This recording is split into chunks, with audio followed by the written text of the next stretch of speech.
Hey everybody, welcome back. My name is Abby. I'm with Fitness is Medicine.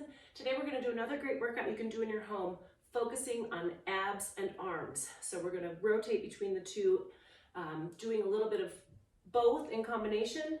What you're going to need today is one tube and one set of dumbbells, and that's it. So remember to come into these workouts warmed up and ready to move. 5 to 10 minutes of a cardio workout just to get your heart rate up, your muscles and your joints warmed up, and your mindset ready for movement. Okay, let's start with that tube. We're gonna start with a row, which also includes your back.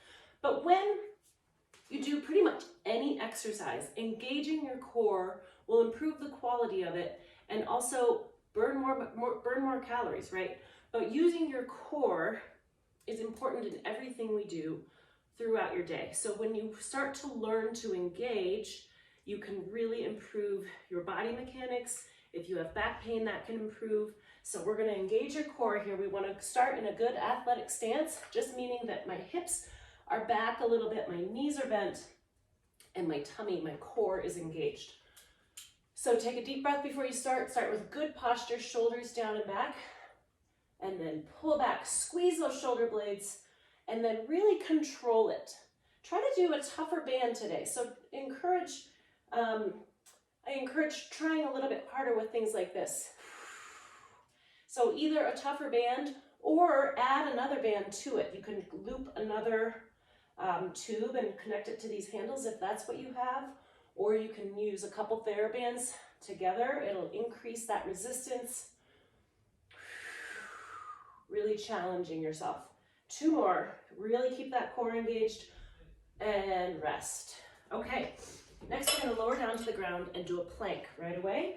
So I'm going to encourage you to do this one on your hands today.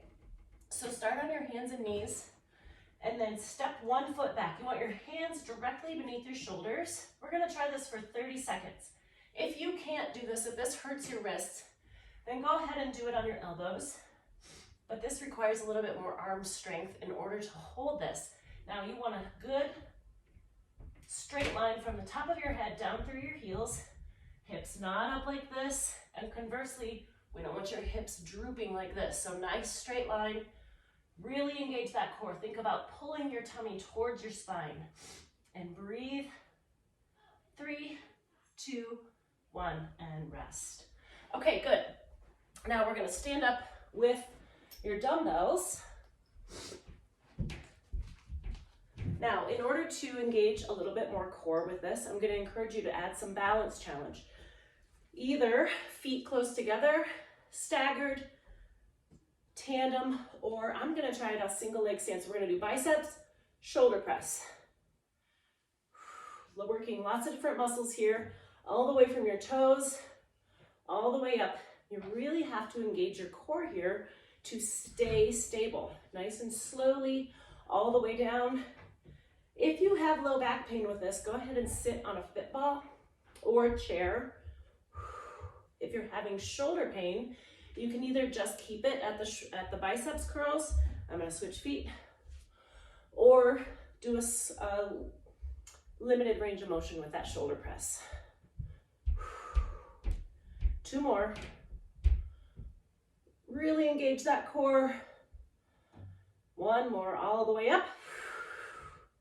And rest. Okay. Next, we're going to lower back down to the floor. I'm going to try to angle my camera down just a little. And we're going to do bicycle abs. So on your back, hopefully you can see me here. My camera is a little bit wonky today. On your back, and we want to do this one, right, where you're one leg out straight. So before you start, think about flattening your back to the floor.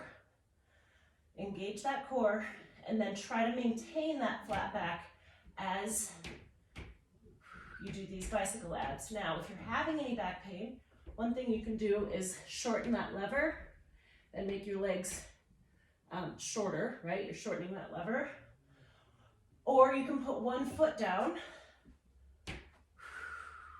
in order to maintain that flat back and decrease any back pain you may be having. And rest. Good. Now we're going to stay on the floor, flip back over into a plank and do mountain climbers. So we'll step back and then drive one knee up between your elbows, nice and slowly. If this is too challenging for you, you can put your hands up on a bench or a chair that's maybe pushed up against the wall or a coffee table. Let's try to do 10. Breathing. Again, you want your whole body in a straight line, hands beneath your shoulders. 2 more. And rest. Okay, we're gonna flip back over. We're really getting that core today. And we're gonna add some obliques. So on your back, I want you to let your legs fall over to the side. And then either put your hands at your shoulders or behind your head, but you're not gonna pull on your neck. You're just there for kind of a leverage thing. I want your knees are over to the side, but we're going to come straight up. So you want your shoulders going towards the ceiling using these obliques or your side abs. Think about a rope pulling your chest towards the ceiling versus crunching this way. You don't want to hurt your neck. Breathe.